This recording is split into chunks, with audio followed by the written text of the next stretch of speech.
大概每年就是5、6千左右。疏远点就20、10块，大概1万多吧。各家有各家的，他都有的那个想法。我作为收红包的那个人，我不会觉得有什么负担。In China, red packet or 红包 is a gift of money symbolizing good luck or blessings for the new year. But traditions could be completely different across the region. Some people might get $10, while others get thousands or even more. So how much is too much? Does it ever feel like a burden? And should kids get to keep all the cash? This is Li Minglu from Think China. We're here today to dive into this unique Chinese tradition and see what people really think. Let's go. 你一般每年会收到多少红包钱？我一般每年会收到6000块。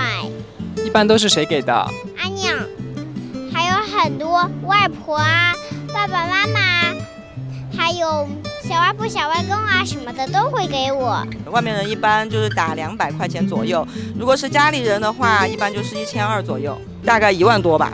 广东的习俗的话，其实如果比较亲近呢，特别是我女儿，我们就会封100-200块这样子。但是如果是亲戚那些，我们就会封少一点，就可能50啊，或者是更疏远一点，就20、10块。奶奶给2000，姥姥给有时候1500，有时候得1000，1万左右吧。外公外婆会给500-600，然后爷爷奶奶给200-300，然后爸爸妈妈再给200-300。这样有13000哦。没有吗？一年的话大概就是5000左右。大概3000吧。总共的话会收到可能1万左右吧。在我成年之前，可能有3000、3、4千这样。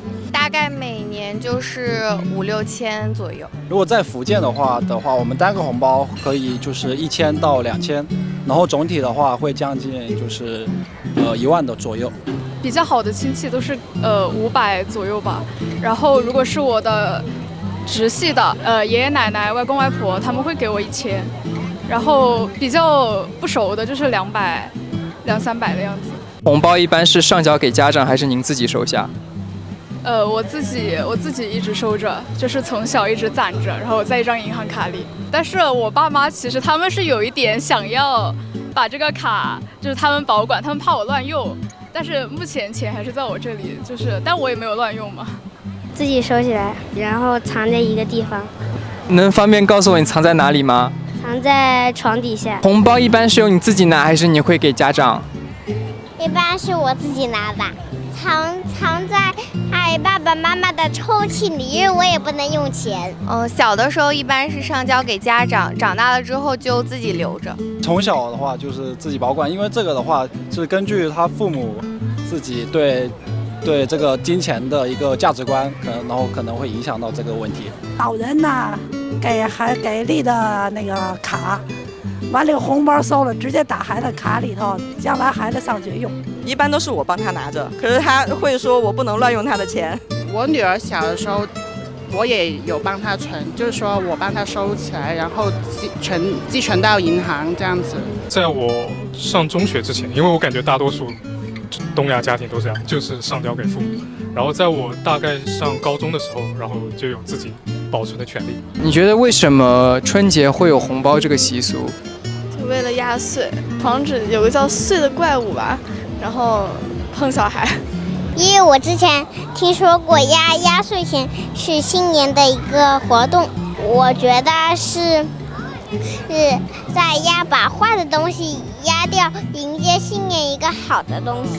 因为他有嘛。他有，所以给你。我们把红包叫压岁钱，等于是上一辈的人对晚辈的一种祝福啊。我们觉得年是一个年兽，那么在过年的时候呢，给孩子发送红包，就是证明就是有一些辟邪祝福的寓意在里边。那您觉得在现在这个就经济不太景气的大环境下，红包对于您或者别人来讲，会不会是种负担？不是，我们做老年人呐，没有负担，在自己省吃俭用也给下隔辈红包。金额可能会相应的减少，因为现在确实经济不是特别好。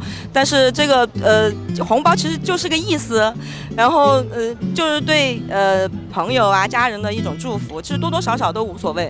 我认为并不会带来负担，因为红包它仅仅是1年给一个嘛。家长他给孩子的时候会很开心，然后孩子收到也会很开心，就是不在于说金额是多少。我暂时觉得应该不会。不过如果我作为给红包的那个长辈的话，其实是有一点负担的，但是我作为收红包的那个人，我不会觉得有什么负担。对于我们广东来说，不会有太大的压力，可能除了广东以外，那些特别北方那些会压力大点，因为他们见到人都要给一个，可能都要100以上。如果是你至亲的那种直系亲属，可能他们会觉得无所谓啊，就是给小朋友花的。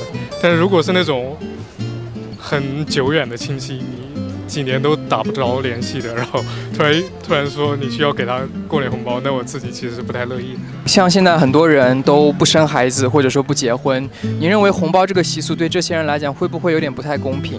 习俗的话可以再放宽一点，但其实像现在国内也是看地区和家庭，也不是说非得要强制性的要发多少。就是如果假如说我晚结婚的话，我要给亲戚的很多孩子呀、小朋友发红包，我觉得不太公平。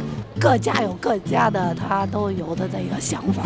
你看我妹妹，她虽然她那什么吧，就说儿子也人家也不要孩子，也照样给我们孩子红包。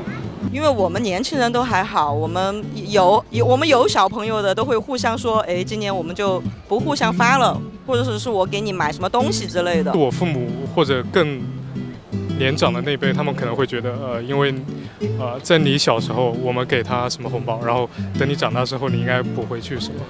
对，但是我感觉年轻一代，尤其是90后、00后，我们可能对这种传统观念也比较淡薄吧。这个对于我们广东又是另外一种，我们广东是单身不用给红包，结婚才要给红包，反而我们结婚的还要给单身的同龄人给红包。你们觉得红包这个习俗未来可能会演变成别的形式吗？